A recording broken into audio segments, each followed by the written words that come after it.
Hi there, my name is Maya Thomas, and today I'm going to be talking about the impact of feral cats on the bilby population in Western Australia. Australia. We have a cat problem. Ever since the introduction of cats during the European settlement in the 1840s, the beloved bilby population has been hunted and killed by feral cats. Today I'm going to tell you about the endangered bilby species in Western Australia and the impact that feral cats are having on their chances of survival. Over 100 years ago, the bilbies were occupying around 80% of Australian land.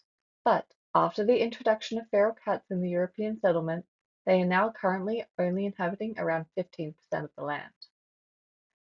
The webpage by Bush Heritage Australia 2019 states that presently the small bilby population in Western Australia has been pushed into remote environments such as the Great Sandy and Gibson Deserts, the Pilbara, and the Kimberley. Unfortunately, though, feral cats have also followed to these regions. Feral cats are one of the biggest threats to the survival of the bilbies. The scholarly article by Law et al. 2022 conveys that in WA there are regions such as the Shamrock Stations that show extremely dense numbers in the feral cat population, which has caused an increase in their predatory behaviours.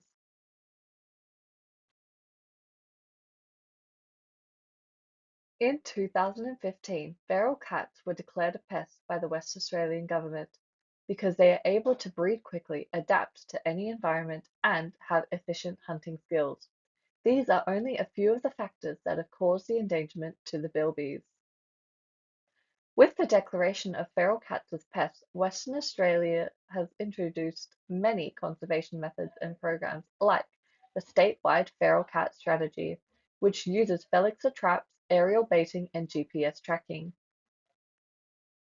The good news is that the Government of Western Australia 2023 relays that these strategies are working. As of 2020, the bilby populations have been showing signs of recovery due to the conservation methods of cat-free fenced areas and installing more reintroduction sites.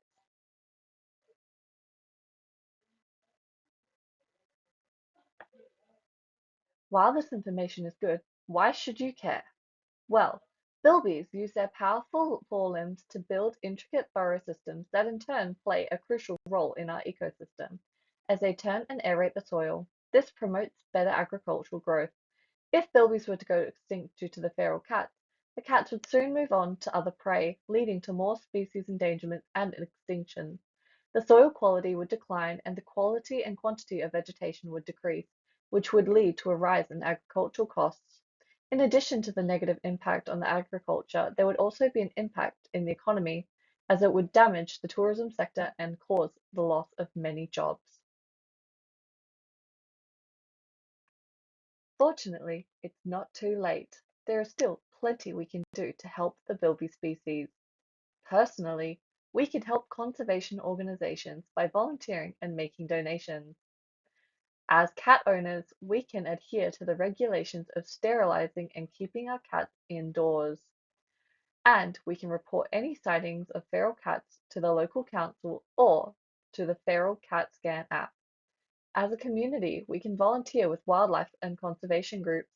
We can participate in science initiatives like the Bilby Blitz and advocate for responsible pet ownership.